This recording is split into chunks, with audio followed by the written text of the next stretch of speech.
Olá, muito bom dia! O Tarobá Rural está começando cheio de informações do mundo agro para você. Hoje, nós vamos te mostrar que os moinhos estão se preparando para comprar mais trigo no mercado externo. Com o atraso por falta de chuvas, Goiás começou a semear a soja. A safrinha, mais uma vez, deve sofrer as consequências. Os novos contratos de pedágio estão tirando o sono do setor produtivo em Cascavel, no oeste do Paraná. E o Porto de Paranaguá comemora alta na movimentação em cargas em setembro. No quadro Direito no Agro, vamos saber como uma holding rural pode proteger o patrimônio. Viu só como tem muita notícia importante por aqui? Então vamos lá, porque o Tarobá Rural está no ar.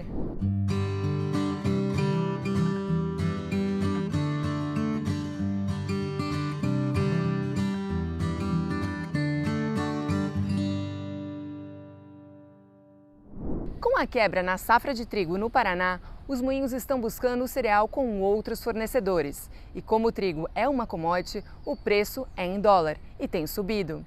Nem precisa dizer que o consumidor final é quem vai pagar essa diferença, não é mesmo?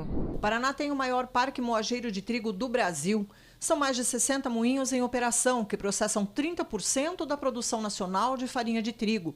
Essa indústria em Sertanópolis, norte do Paraná, ampliou seu parque fabril há pouco tempo e já precisa aumentar novamente as instalações. Isso significa que o mercado está aquecido para o setor. O problema é a matéria-prima. O Brasil não é autossuficiente na produção do cereal. Esse ano vamos importar quase a metade dos cerca de 14 milhões de toneladas de trigo que o país consome por ano. O Paraná é hoje o segundo maior produtor de trigo do Brasil.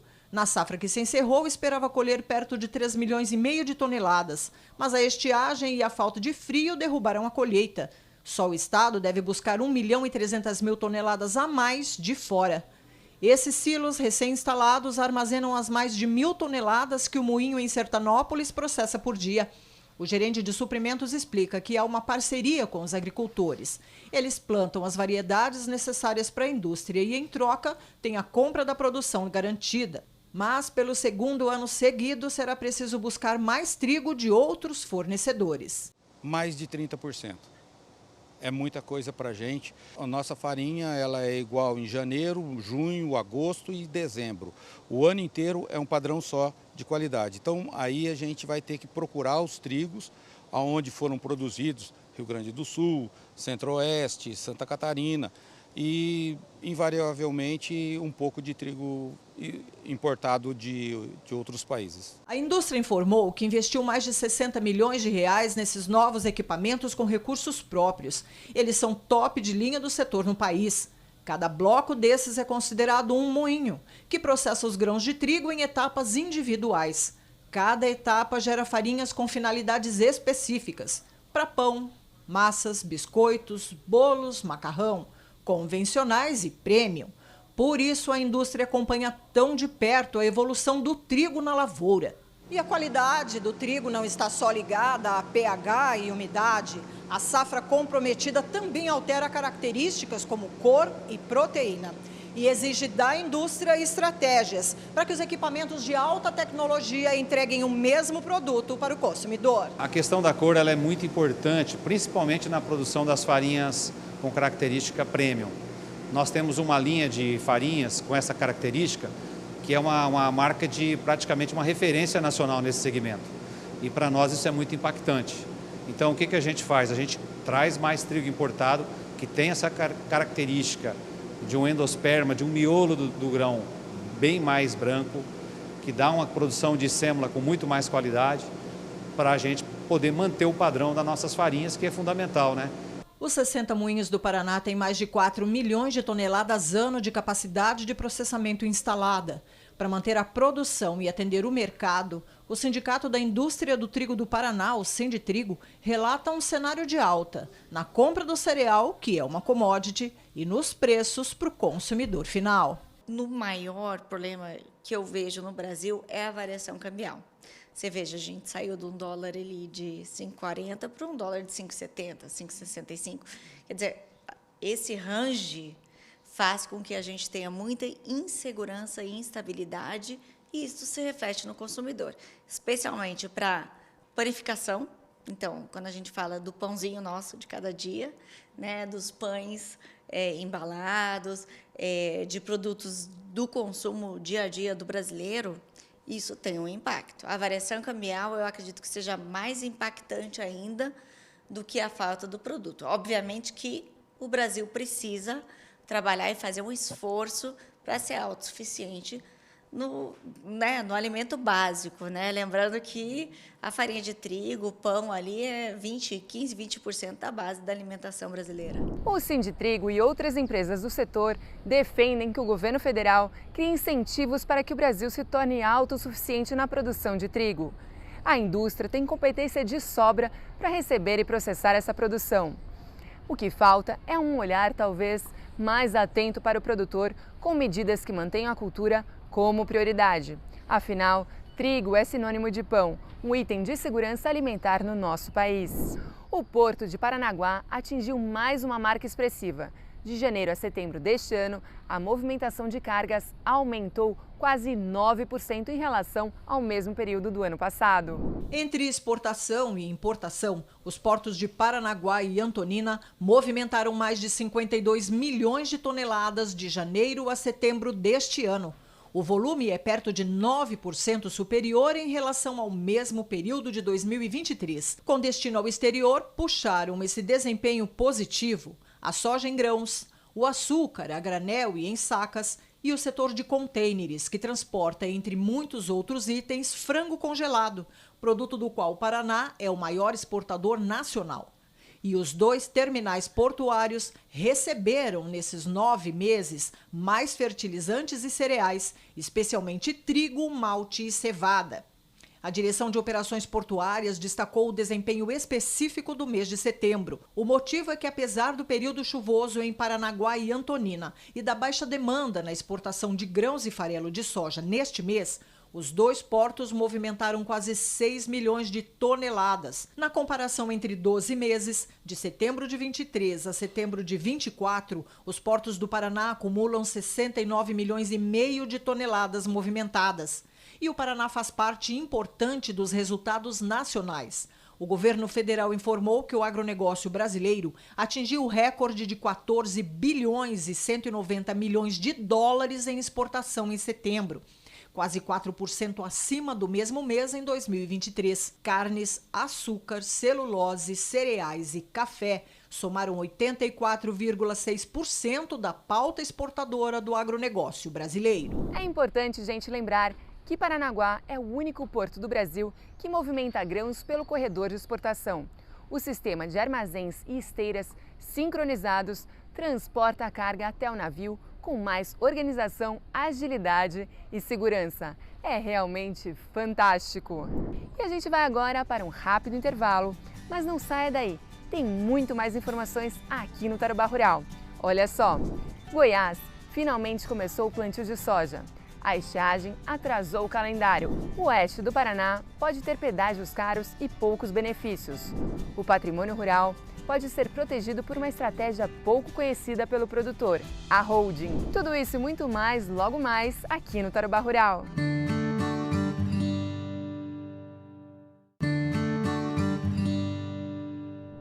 Estamos de volta com o Tarobá Rural aqui na sua tela. Nosso programa sempre é feito com muito carinho e dedicação para você. Existem muitas estratégias de proteção do patrimônio rural. A holding é pouco divulgada, mas muito interessante para o setor. Vamos conhecer agora um pouco mais sobre o assunto. É hora de Direito no Agro.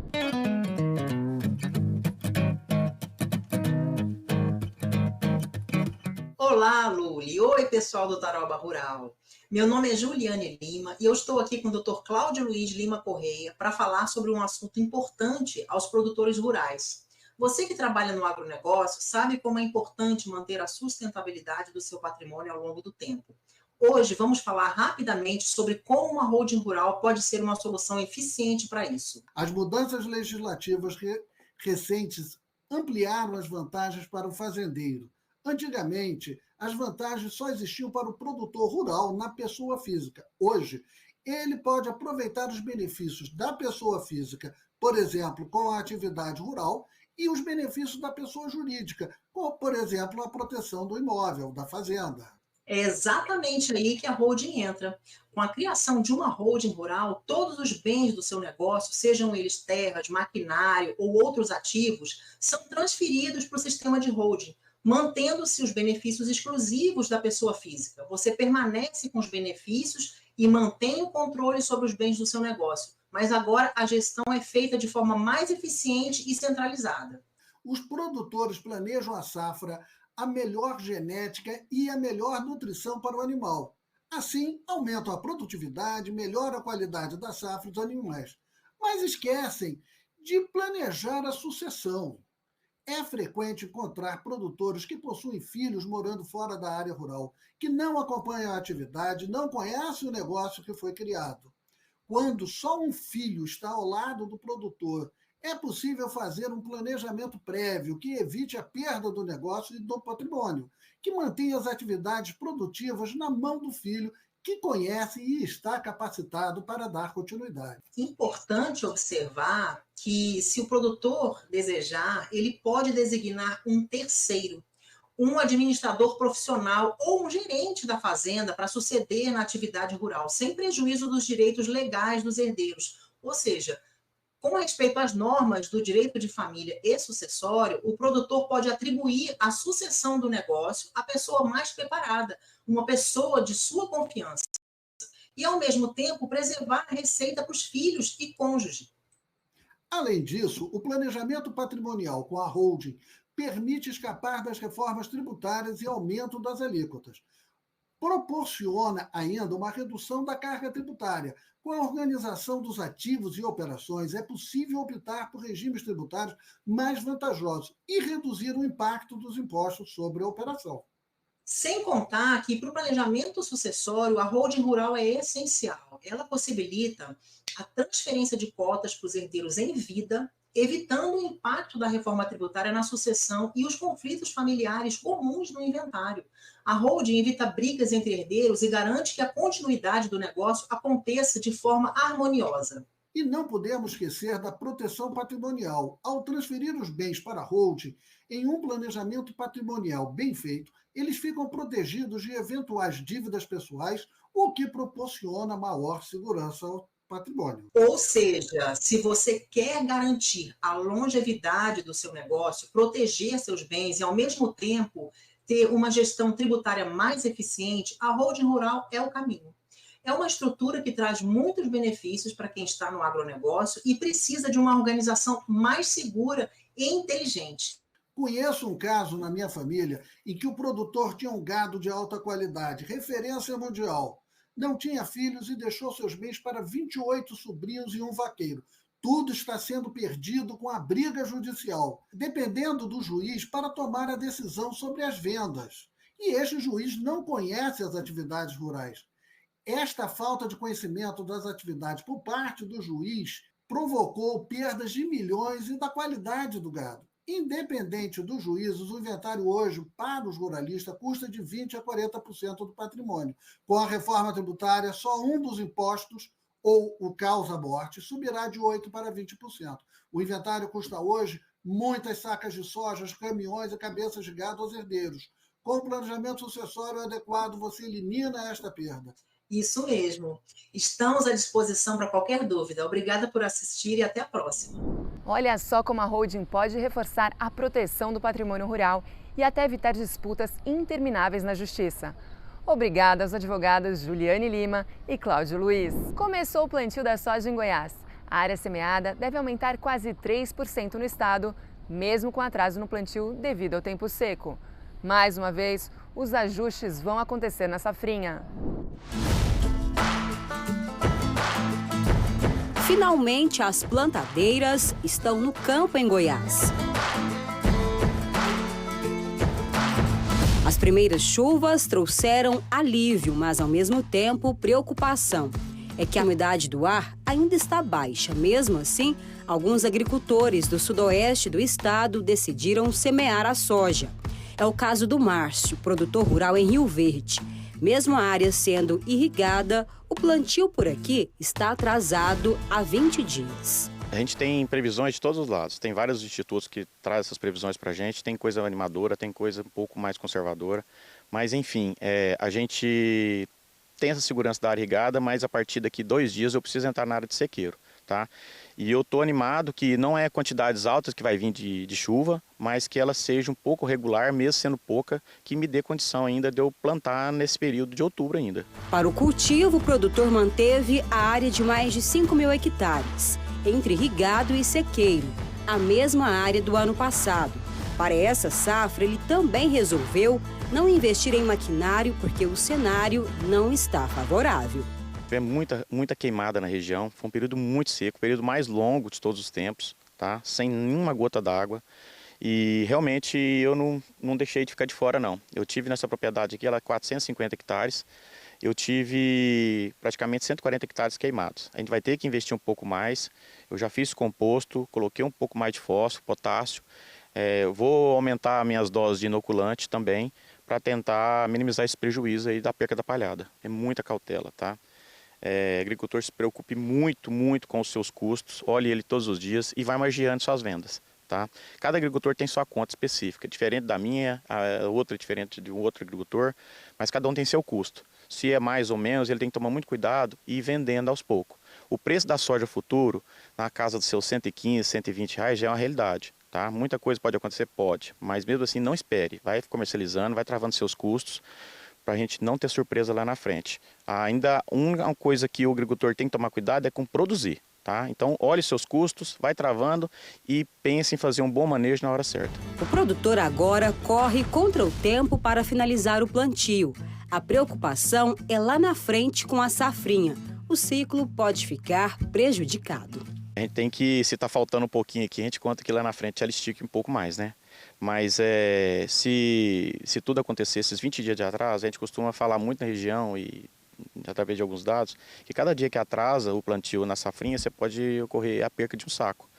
Então quem produziu uma média boa aí dos 140 sacos, pode estar esperando um pouco menos aí a próxima safra. Já vai a realidade esse atraso aí da nossa próxima safrinha. Em algumas regiões do estado de Goiás, foram mais de 180 dias sem chuvas. As previsões de agora em diante são boas. As chuvas devem ficar regulares no próximo mês. Mesmo assim, os produtores ainda estão apreensivos. Tem áreas que a gente está parado por causa que não choveu ainda. Então, essas áreas que está seco, o produtor não pode confiar somente na previsão. Melhor previsão é o solo úmido ali para ele plantar. O Ivan Bruselli também está finalizando o plantio na propriedade. Mas diferente do Márcio, para a segunda safra, ele vai optar por outra cultura. Da safrinha, a expectativa é reduzir a área, porque uma parte da soja vai ser plantada muito tarde e vai colher lá para final de fevereiro, março, já não compensa mais pôr milho. Né? Talvez aumente um pouquinho de sorgo ou põe outras culturas, uma braquiária, um milheto, mas diminui um pouco a área de milho. Na última safra, Goiás colheu 16,8 toneladas do grão. A estimativa do governo para esse ciclo é de um crescimento em torno de 2,8% na área semeada. Isso mesmo com atraso no plantio devido ao tempo seco. Goiás deve colher, na safra 24-25, em torno de 33,7 milhões de toneladas. É um crescimento de 11% em relação à última safra, principalmente quando a gente fala na soja, que deve crescer em torno de 18,8 milhões de toneladas, um crescimento de 12%, principalmente pela recuperação da área plantada, que a gente está estimando um crescimento de 12%, e a produtividade. Lembrando que no ano passado a gente teve baixas produtividades devido à questão da estiagem e da temperatura, e nessa safra a expectativa é crescer em torno de 9,5% em produtividade. A gente está estimando um crescimento aí de área plantada em torno de 2,5%, né, de acordo com os números oficiais trazidos pela Conab, e esse aumento de área se dá principalmente em regiões de fronteiras agrícolas, né? A gente sabe que o estado de Goiás ele tem algumas regiões de fronteira, principalmente na região norte, no Vale do Araguaia, onde que o produtor vai cada vez mais transformando pastagens em áreas de agricultura utilizando a soja. Mas devido a toda essa questão de rentabilidade e clima, com certeza o produtor está mais cauteloso. Poderíamos ter até um crescimento de área maior, mas devido a toda essa cautela, esse número de 2,5% parece ser mais factível no momento. O atraso no plantio por conta da estiagem é a grande preocupação em todas as regiões produtoras. Como a gente viu na reportagem, a segunda safra em 2025 com certeza vai refletir mais um período de pouca umidade na hora certa neste verão. E chegou a hora de mais um intervalo aqui no Tarobá Rural. Mas deixa eu te contar o que a gente ainda tem por aqui para te mostrar. O Paraná tem novos contratos de pedágio. No oeste do estado, os produtores receberam apoio de outras instituições para questionar algumas cláusulas que podem prejudicar o setor. Não saia daí, a gente volta já já.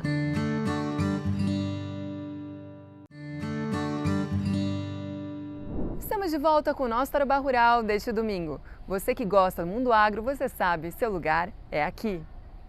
E o Paraná está sob nova concessão de pedágios. Na região oeste, uma das mais fortes para o agronegócio, o setor produtivo está preocupado com os novos contratos. Vamos ver a reportagem. Em breve, os pedágios vão voltar a fazer parte da rotina de quem vive e circula pelas regiões oeste e sudoeste do Paraná. A previsão de que em maio do ano que vem, as cobranças voltem a acontecer nas 9 praças já previstas nos novos contratos. A sociedade civil organizada está atenta a todos os passos do processo. E apesar de muitos pontos terem sido atendidos, ainda há questões que preocupam. Os valores estão entre eles. Vamos fazer uma simulação? Se alguém for fazer uma viagem entre Foz do Iguaçu e Prudentópolis, somente de ida, irá gastar em pedágio R$ 86,47. Já se o percurso for o trecho ali entre Cascavel e Pato Branco, no sudoeste, o gasto para um bate-volta em relação às tarifas de pedágio será de R$ 78,32. De 6 praças de pedágio que nós tínhamos na BR-277 de Foz do Iguaçu a Guarapuava, 6 praças de pedágio, continuarão as 6 praças, mas serão acrescentadas mais 3 de Cascavel a Pato Branco e mais 2 de Cascavel até Guaíra. Então, de 6 praças, serão 11 praças de pedágio. E, mas eu não vou para Guaíra. Você não vai para Guaíra, mas a sociedade que você faz parte vai pagar a conta. Na gôndola do mercado está todas as praças embutidas. Mas esse produto é de São Paulo, mas passou por praças de pedágio. Esse produto é de Guaíra, passou por praça de pedágio que antes não tinha. A FIEP, Federação das Indústrias do Paraná, acompanha os trâmites e já fez apontamentos em relação aos editais que vão ao leilão. Entre os apontamentos feitos pela FIEP está uma mudança controversa e que não havia sido discutida antes nas audiências públicas. A permissão para que a concessionária recupere parte das tarifas que ela não cobrou, caso atrase as obras. Nós temos um chamado degrau tarifário. Nós só vamos pagar pela obra após ela estar pronta. Mas isso faz com que se garanta efetivamente o cronograma das obras. Porém, agora houve uma mudança e nessa mudança diz que se a concessionária atrasar até 5 anos a obra, ela vai poder recuperar parte do valor que ela não cobrou. Ela só vai cobrar depois a obra pronta, mas depois ela poderia recuperar isso.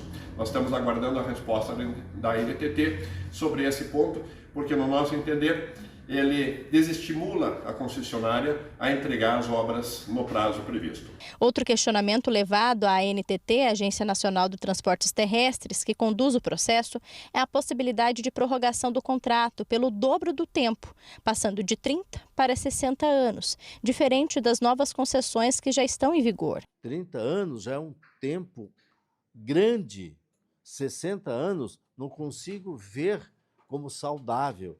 Os nossos filhos pagarão essa conta, inclusive nossos netos. Há um cronograma para ser seguido quanto às obras que a concessionária precisa oferecer como contrapartida. Obras importantes para a fluidez e segurança viária da região.